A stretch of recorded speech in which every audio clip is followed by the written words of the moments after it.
नमस्कार दोस्तों, आज मैं आपको वेदों में सूर्य की कहानी क्या है ये बताने जा रहा हूँ। सूर्य भगवान को कई नामों से पुकारा जाता है, जैसे भास्कर, आदित्य, दिनकर, रवि, न जाने कितने कितने नाम। सूर्य देव 7 दिव्य अश्वों के साथ रथ पर बैठकर इस सृष्टि की परिक्रमा करते हैं। गायत्री मंत्र भगवान सूर्य देव को समर्पित है। भगवान की उपाधि मिलने के कारण उनके नाम से व्रत और पूजा की जाती है। लेकिन इतने बड़े देवता होने के बावजूद भी सूर्य अपने पुत्र शनि और असुर राहु के कारण जीवन में सदा संघर्षशील रहे।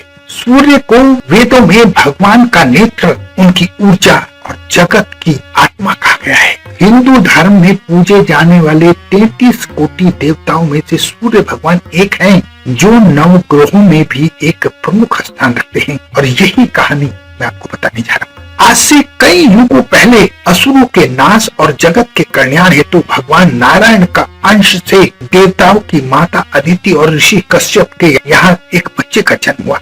उसका नाम विश्वमान था। असुरों की माता दिति और उसने अपने पुत्रों के साथ मिलकर अदिति के पुत्र विश्वमान को नुकसान पहुंचाने की बहुत कोशिश की, लेकिन नारायण का अंश होने के कारण विश्वमान का कोई अहित नहीं कर पाया। विश्वान के शरीर में बहुत तेज और तप था, जिसकी वजह से उनके माँ बाप को छोड़कर कोई भी उन्हें गोद नहीं उठा सकता था। विश्वान जब बड़े हुए तो उसी तेज के कारण कोई बच्चा उनके समीप नहीं खेल पाता था। इसी तेज को अभिशाप समझते हुए विश्वान ने महादेव की पूजा की। तब महादेव ने उन्हें बताया कि आपका जन्म एक विशेष उद्देश्य के लिए हुआ है। आपके शरीर का तेज और तप दोनों हमेशा ऐसे ही कायम रहेंगे। और विश्वान इस बात को मान गए। कुछ समय बाद जब विश्वान बड़े हुए तो विश्वान की नजर विश्वकर्मा की पुत्री संज्ञा पर पड़ी और उन दोनों में प्रेम हो गया। कुछ समय पश्चात उन दोनों की धूमधाम से शादी हो गई और सूर्य भगवान रहने के लिए सूर्य लोक में आ गए। उस समय पश्चात उनके यहाँ यम, यमी और वैश्युमनु नामक संतान प्राप्त हुई।